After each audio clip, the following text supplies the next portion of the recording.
Just to sort of lay down the context of where we are, so the series is in the international waters of the Bay of Bengal, and EBOB was a collaboration. These are all sort of two-nation collaborations between the United States and India for the Siri project, and US and Sri Lanka for the EBOB project, and there are a number of other binational collaborations for NASCAR that Eric will talk about, which is underway, and then MESOBOB, which is sort of the equator to the Bay of Bengal, again in the international waters. I'm presenting this on behalf of all of the ASIRI, EBOB, NASCAR, and potential MESOBOB PIs, including all the OM PIs from India. So ASIRI OM is this United States-Indian collaboration. OM, which stands for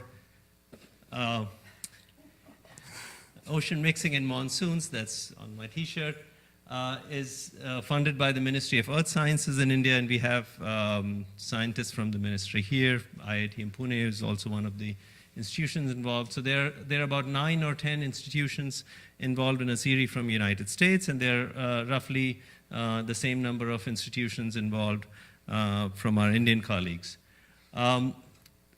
With EBOB, which is our partnership with Sri Lanka, there's the National Aquatic Agency Research Agency of Sri Lanka, which is NARA, which has been involved, and that's the component which is led by Hemanta Vijayashekhara and also Joe Fernando. So this sort of lays down the geographic context. The motivation for ASIRI, you've seen a lot of this in Amala's talk today, and there are people in the audience from IIT in Pune here. So there is a very nice paper by Chowdhury et al. In the June, last year's June issue of the Bay of Bengal, which clearly lays down what our models are missing in terms of what our ocean models are missing in terms of setting up the right circulation in the Bay of Bengal. So the models have difficulty in predicting the monsoons, particularly their sub-seasonal variability. And as Peter Webster reminded us this morning, that if we solve the active break periods prediction, then the problem is done. And so it hasn't been done for, it hasn't been solved for at least another about 150 years. I hope we can do it sooner. The ocean supplies the heat and moisture for the monsoon. The role of oceans is important, but in the coupled models, the SST is too cold.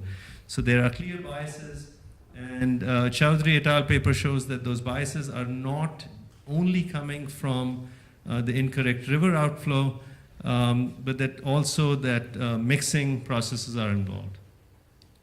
So the upper ocean structure, physical processes, air-sea interaction, they all affect the SST. Amala has already showed us this morning that the Bay of Bengal is strongly affected by fresh water from the river and the monsoons. We were interested in how this modifies the oceanic processes. The partnership for ASIRI started out by recognizing what the common scientific interests are for both the United States and the partner countries. We realized that to improve monsoon forecasts, we needed to have a better idea of what the air-sea interaction in this region is, and particularly in the northern Bay of Bengal, and a better characterization of ocean mixing or restratification or a combination of both. In addition, we were both very interested in extreme weather events and improving predictive capabilities, navigation, and we are funded by ONAR, so we are also very interested in safety of ships at sea. There are specific country-related interests as well. Sri Lanka was very interested in coastal and regional to open oceanography. They were very interested in fisheries and marine mammal studies, as well as capacity building. And India was very much interested in modern oceanographic instrumentation, taking finer resolution measurements in the ocean, and also capacity building. And so our efforts started out about 2011, 2012, and we've gone through a very nice cycle in ASIRI of many cruises in the Bay of Bengal, including both Sagar Nidhi and Roger Revelle, and also this boat Ross, which also almost works like an autonomous platform, almost like a ship for research purposes. We also did some combined ship experiments. There were cruises in 2013, 2014, 2015, covering different periods of the monsoons. 2013 was mainly winter monsoon studies. 2014 was pre-monsoon, and 2015 was including the tail end of the summer monsoon. This included Revel port calls to India. There were lots of scientific exchanges throughout the years, meetings, workshops, also trainings on ships. There were US scientists on Sagar Nidhi along with Indian scientists, and there were Indian scientists on Revel on all these cruises along with Indian scientists. There was a big component was also capacity building and training, both in terms of instrumentation and analysis, as well as making new observations. We had summer schools, student exchange programs, and targeted efforts. There are 24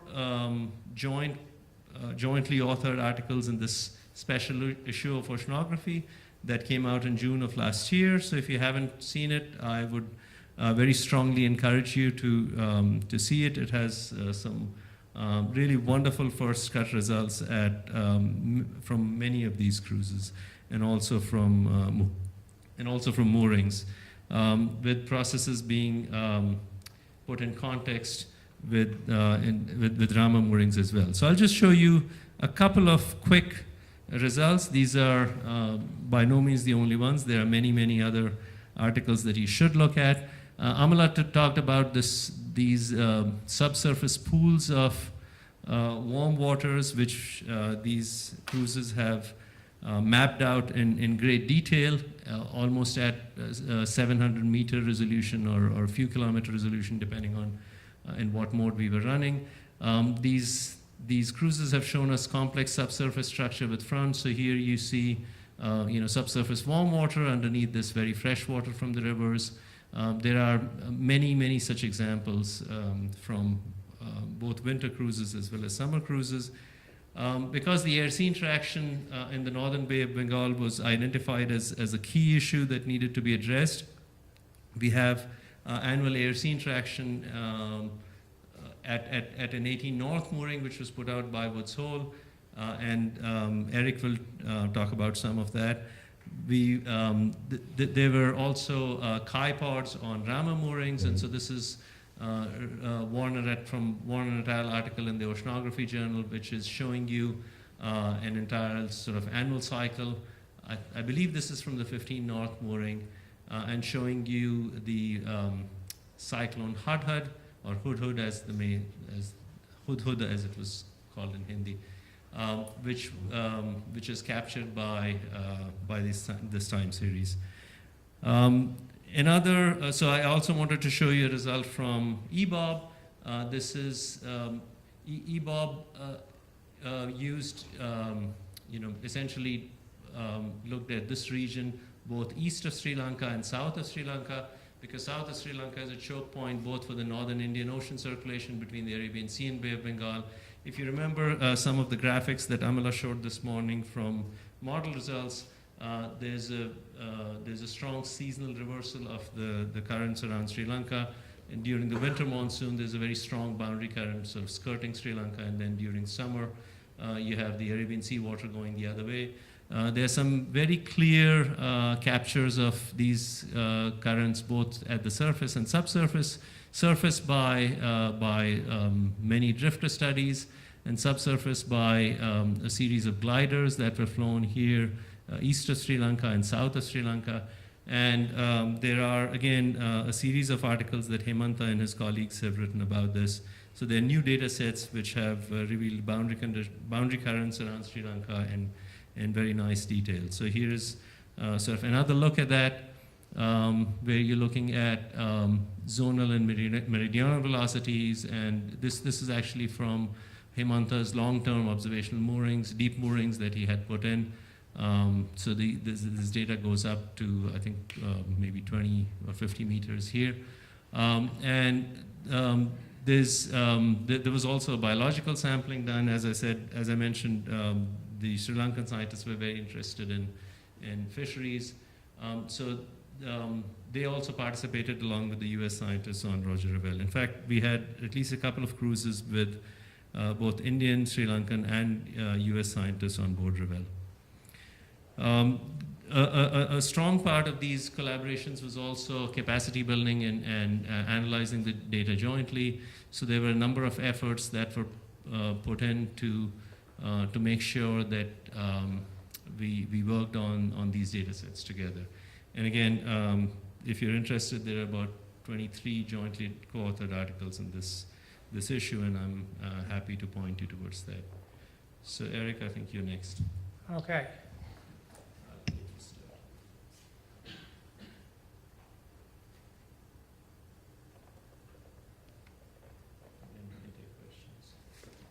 You're going to do questions, or we'll do questions after both of us? Let's do questions after both of us. Excellent. So, two more Office of Naval Research projects. This one I'm going to be talking about is, let's get this right. There we go. NASCAR. I don't know anything about NASCAR that I haven't gotten this slide, but I'll do the best I can. Clever acronym, though. So this is a similar program to ASIRI, but in the Arabian Sea, looking in particular at air-sea interaction and circulation. This is a good place for air-sea interaction because there's such strong atmospheric forcing, big ocean responses, and technologically, piracy, of course, has limited modern observations in the Arabian Sea, and one of the big objectives of NASCAR was to overcome that with modern technology. The major field work in NASCAR was done this year. There's still some going on, but it's mostly an analysis phase. In fact, this very room here is going to be used for a NASCAR meeting later in this week. NASCAR had several regional focuses on the boundary current region here off Somalia, in the central Arabian Sea, which is international waters, and along the equator. And it addressed the issue of accessibility in these regions using both autonomous assets, remote sensing, and that coupled with numerical models. I'm going to walk through a few of the assets. These are the drifters that were surface drifters that were put out in NASCAR, obviously capable of sampling the whole ocean, in particular these difficult regions here. Some of them were equipped with wave measurements for air-sea interaction studies, and there's where they went. The program also took advantage of the very major shipping lanes that go through here. Ever since south of Sri Lanka, it's pretty amazing what goes by. Anyway, used those assets, both the civilian and the Navy, to do detailed experiments in this region. There were also gliders that were that were used in the central Arabian Sea, and a continuation of this glider line you just heard about south of Sri Lanka, which is an important transport line that was continued through NASCAR, and a bunch of other things which you can see all focused here around the Seychelles. There were different types of models used, specific focuses on the Seychelles and also Bay of Bengal and larger scale Arabian Sea models. If you had been astute, you may have noticed that there were no research vessels used in this cruise at all. That was essentially one of the ground rules, and one of the purposes to demonstrate that that actually could be done. What that does also is put a larger emphasis on what is always a large emphasis in O&R projects, on collaboration with local partners, and you can see some of the different partners that were used here. This is a nice little slide. Many of these slides put together by Sarah Giddings, and I'm just talking at them. So thank you, Sarah, if you're here. If not, thank you anyhow. There was particularly strong partnerships with the Seychelles. Here are some of the organizations. There's a glider launch. They used local research vessels. There was a bunch of capacity building that happened with some of the universities. And similarly, there was a lot of cooperation with the volunteer observing ships running again along this line, drifter launches of various sorts, and also some more sophisticated deployments of that sort. And one thing, just to give you a hint of the sort of sampling technologies that have been explored in NASCAR and in other O&R projects, this is one that's getting rather popular. And that is, you have some sort of a Lagrangian drifter. In this case, it was Alamo, which is a variant on an Argo float, and that drifts along, and that moves with the water mass, so you're following the water to get rid of advection.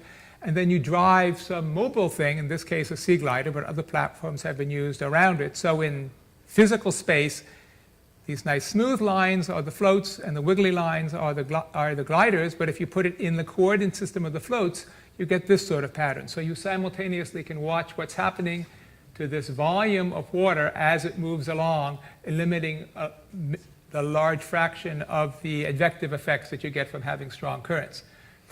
That was done in NASCAR and in other programs. Just the slightest hint of preliminary results. This is a long glider section up the middle of the Arabian Sea, and then here are two detailed studies here at the equator and here at 14 north. You can see a nice clean stratification and temperature structure, but you can also see as a water mass tracer a lot of fine structure in salinity as you get the salty equatorial water here and then these various Persian Gulf and Red Sea waters that mix in there. If you look in detail, for example, on this little section, which is over here, you can see what was a deep wintertime mixed layer that is being slowly filled in by all sorts of salinity fine structure. That's a restratification process, which Amala talked about earlier, which takes deep mixed layers and turns them into strong stratification. And that's certainly a process that happens very strongly in most deep mixed layers, and particularly in the Arabian Sea and the Bay of Bengal. So lots of things happened in NASCAR, which I already said, lots of partnerships, new technologies, lots of autonomous measurements of different aspects of the circulation with a hope toward developing improved models. So you heard about ASIRI earlier. Essentially, the follow-on to ASIRI is mesobob. Meso meaning monsoon interseasonal oscillations, exactly what you heard from Peter Webster earlier today in the Bay of Bengal. You already heard a lot of introduction to that, but just to review a tiny piece of it, the monsoon winds are, of course, a large-scale structure across the entire ocean basin. But if you look at the precipitation patterns, you'll see the precipitation is focused here on the Ghats here and over the mountains of what used to be known as Burma. And these are essentially these essentially pull the monsoon winds toward them. This is where air is going up, and that pulls the air across this region, among other regions.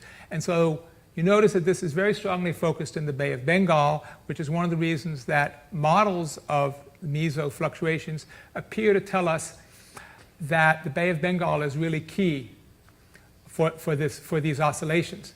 In other words, SST fluctuations in the Bay of Bengal are really important to the fluctuations in the monsoon.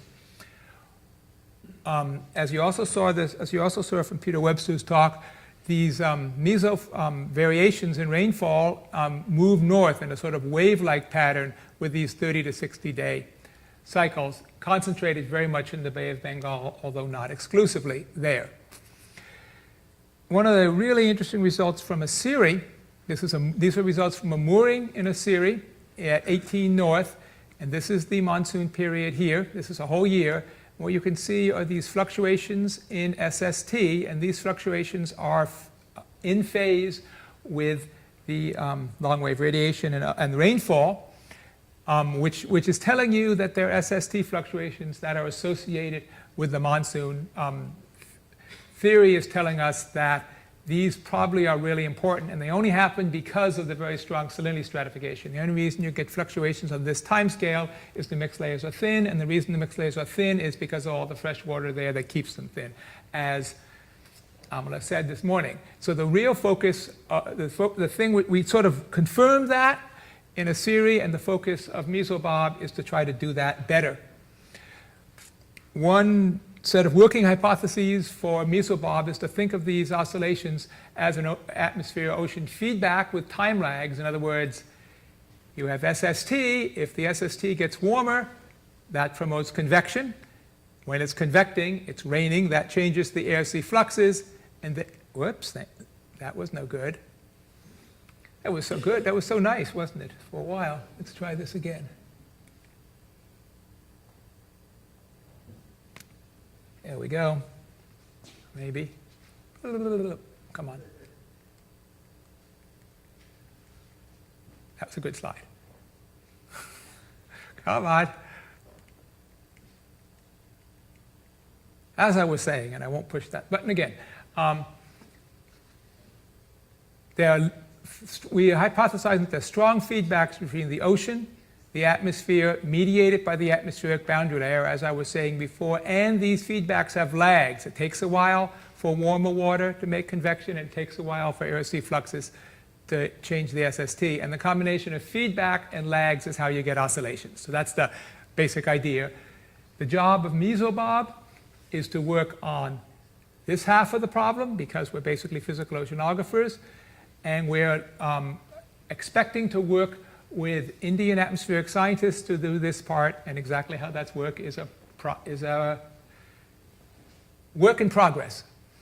And so the work in progress is described here. We anticipate Mesobob field activities starting next year and going into the year after. We expect to be making measurements of ocean SST response to the monsoon and monsoon responses to SST, so we can look at the whole feedback. These will be primarily ocean boundary layer and air-sea flux physics, and these will be atmospheric boundary layer and convective physics. The program's collaborative, as I said, with India and Sri Lanka.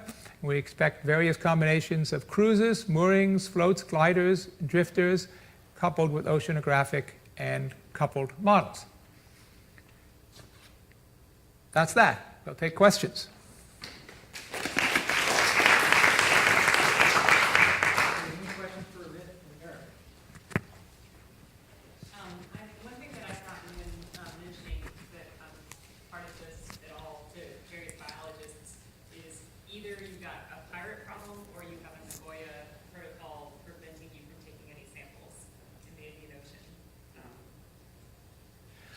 Well, in the Bay of Bengal, the central part of the Bay of Bengal is international waters, so we've been able to work around that way. That's why 18 North, because 18 North is at the little tiny point, which is the furthest north you can get to in the Indian Ocean. And then it was also the key region where Amla showed where a lot of the tropical depressions are born, and the air-sea interaction problem gets very complex. So we just got as far north in the international waters as we could. And then with the Sri Lanka, if the host country invites you to work in the EZ, then you can. So Sri Lanka invited us to work in their EZ with the Sri Lankan scientists leading the charge. So that's how that worked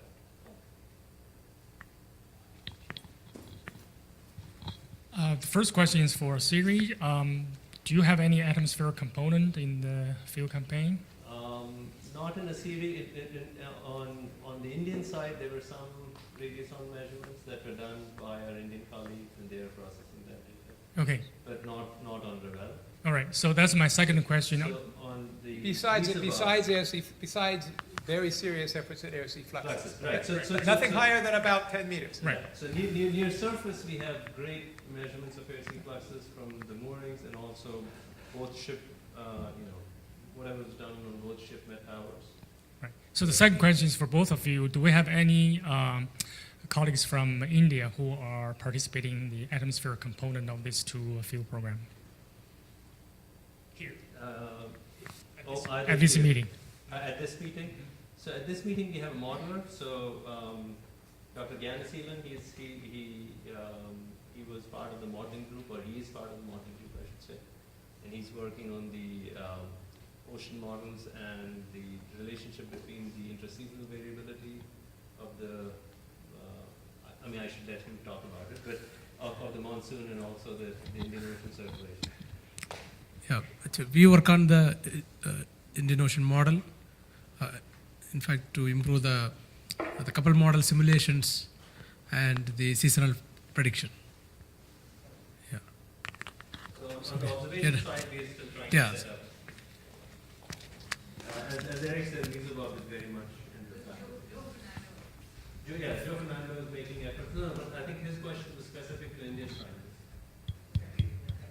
at this meeting. So.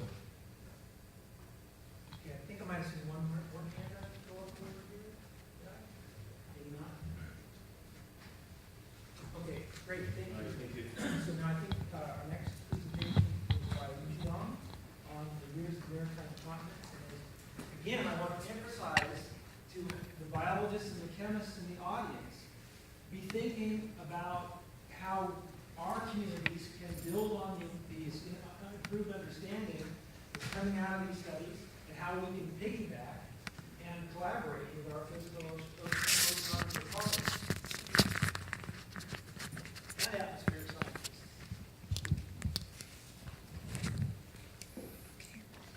That's that little button. This one. Those go forward and back, and there's your pointer right there. Okay. Just above.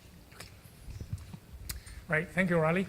All right, I'm going to talk about this new international program, Years of the Maritime Continent, and you have heard a little bit about this from previous talks. So here is the, we call it the Maritime Continent. Traditionally, it's orphaned between Pacific and Indian Ocean, right? So it's in between. I'm glad that at the IOE2 science document, part of the Maritime Continent is included, right? So I hope through my talk you would see that the Maritime Continent is a natural extension of the Indian Ocean, and the understanding and the study of the Indian Ocean process cannot be completed without the Maritime Continent. Okay, so the first thing I want to point out, which you know all well, that the Maritime Continent is a crucial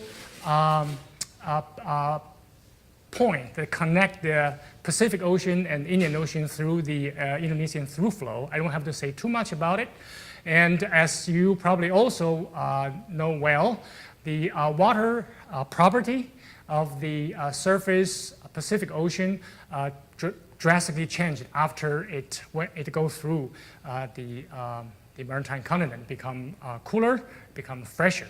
On the fresher part is easy to understand because there's a lot of rainfall in that area. The cooler part is less well understood. It's probably related to both the energy loss from the surface and the energy exchange from the surface part and the deep ocean in some of the deep part of ocean, for example, Banda Sea. The Magellan oscillation also has been mentioned a couple of times. I want to point out that in the atmosphere, the Indian Ocean is connected to the Pacific through the Magellan oscillation. And this emanation just shows precipitation.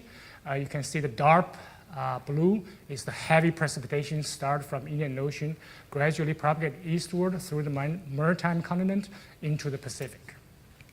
What happened in the Indian Ocean does not stay in the Indian Ocean and actually propagate into the entire world, and mostly because of the Magellan oscillation. For example, downstream over the Americas, the severe weather such as tornadoes, lightning, hurricane, and wildfire and flooding are all to some degrees related to the propagation of the Magellan oscillation through the Maritime Continent. However, there's a very intriguing phenomena here. 50% of the Magellan oscillation formed over the Indian Ocean failed to propagate through the Maritime Continent. So here shows distribution of longitude of the ending longitude of the Magellan oscillation. You can see there's two peaks. The first, the peak over the Pacific is what we normally know about the Magellan oscillation, propagated through the Pacific and ended in the Central Pacific. But half of them actually ended over the Maritime Continent. And this is known as the Maritime Continent barrier effect to the Magellan oscillation. And the physical mechanism is absolutely unclear. There are some hypotheses. Maybe the land blocked the surface evaporation, which is the main energy source for the Magellan oscillation. Maybe the topography, there are some mountains there, interfere with the low-level atmospheric circulation and interrupt the moisture convergence for the Magellan oscillation. And some people propose that the zonal variation of the background state of the atmosphere may contribute to this barrier effect. And the diurnal cycle is a very strong diurnal cycle in this area, might interfere with the intraseasonal oscillation there. And another possibility is air-sea interaction in this area. And this figure shows that the sea surface temperature within this part of the Maritime Continent is very different for the Magellan oscillation that propagate through and won't propagate through. So this on the bottom shows the two longitude time diagram, and the color shows the anomalies of precipitation. And this is what we normally know about the Magellan oscillation. Start from Indian Ocean, propagate eastward through the Maritime continent, and ends at over the Pacific Ocean. And this one shows the Magellan oscillations that are blocked by the Maritime continent. You can see the propagation stopped over the Maritime continent. And if you compare the SST in the Maritime continent, and you can find that SST for the those events that propagated through is much higher than SST for the those events that being blocked. So the precondition of the ocean appear to be very crucial for the Magellan oscillation to propagate through. Also, we all know that from previous observations that in these areas, the surface temperature and the Magellan oscillation varies in high coherence, especially in the Banda Sea and Timor Sea. And the lower panel shows the phase between the Magellan oscillation and the SST. You can see the positive one showing that there is a very coherent variability between these two phenomena. So the Earth interaction is very active in this area. Unfortunately, we know almost nothing about Earth interaction in this area because we do not have very good observations, including the upper ocean, the atmosphere-ocean interface, and the lower troposphere. So this comes to the planning of the years of the Maritime continent. And the main goal is to observe weather climate system in this area and to improve understanding and prediction of its local variability and global impact. In addition to Magellan oscillation and Earth interaction, there's some other science theme, such as stratosphere, troposphere interaction, and the aerosol. There's a big aerosol sources there, due both anthropogenic burning, biomass burning, and in, industrial pollution. And the need of prediction of local severe events is very high. So those are the science theme, and the main activity including share data for two-year period, and I'm going to show you there's a very rich source of local observations. And we have field campaigns, modeling, prediction, application, and outreach, and capacity building. There are quite a few countries already participating in this program: Australia, China, France, Germany, Indonesia, Japan, Korea, Malaysia, Philippines, Singapore, Taiwan, UK, and US.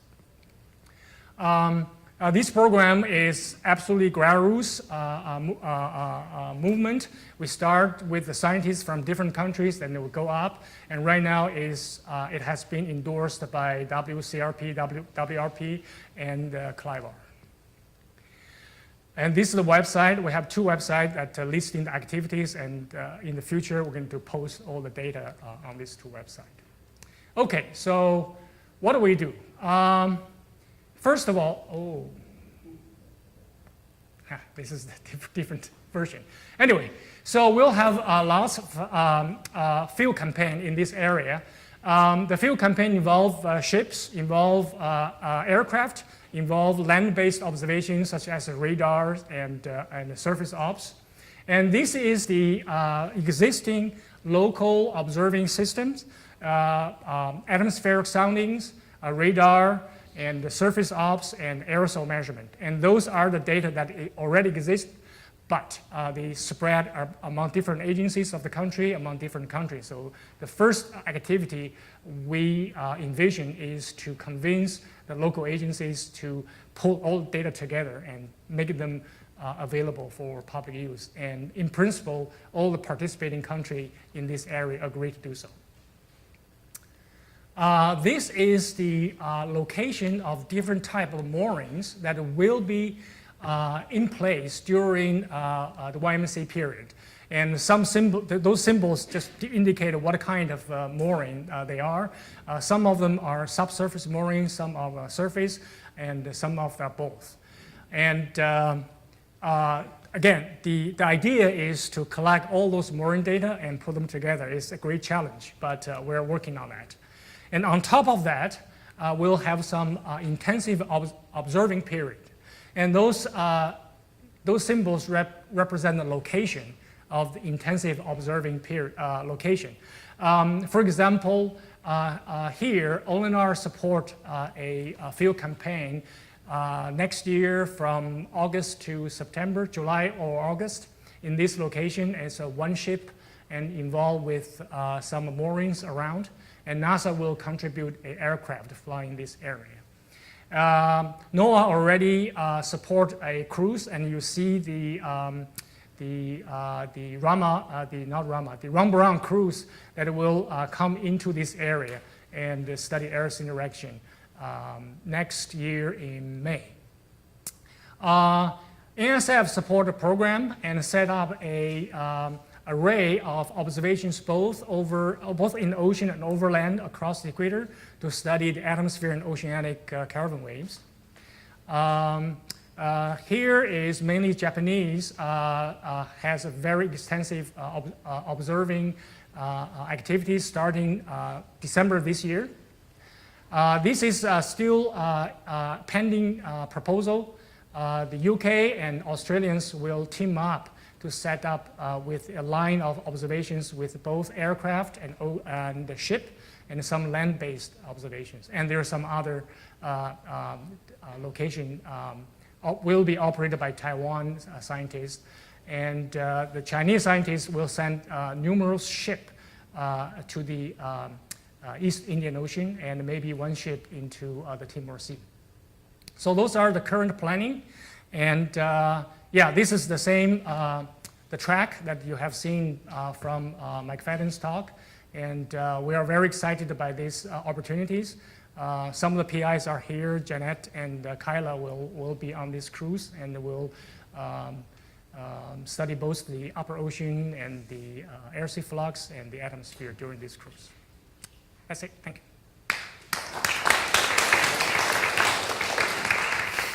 Any questions? Chidong, Subra? I have a quick question. So, seashell thermocline ridge is important for this MJO, the primary MJO. Say it again. The seashell thermocline ridge is important for MJO, primary MJO, right? Yes. So, I'm a little surprised when you're talking about these observations, none you are placing in the seashell thermocline ridge region. Yeah, you may be aware of that. We had another field observations called the Cindy Dynamo, and that was focused on the central equatorial Indian Ocean, and that include the Seychelles Dome and all that. The main theme of that field campaign is MGO initiation. And now the YMC is more focused on MGO propagation through the maritime continent. So in this particular program, we decide not to emphasize on the open ocean process to the east, to the west. Okay. My question is, so if you don't have the observations to see the primary MJO origin, you don't have dynamo anymore, right? So you need to have some observations there in seashell thermocline ridge region to see the origin, then only you can see the propagation. Otherwise, I'm afraid you might miss some of the information on the MGO. Yeah, for that we have to rely on satellite observations. Yeah, satellite observation will give us some upstream information. Any other questions for Chidong? All right, thank you very much. Okay, so our next presentation is on status and plans for ghost ship in the Indian Ocean, and that will be presented by Ms. Tao. Threw a wrench in the works by throwing in a V2 version 2.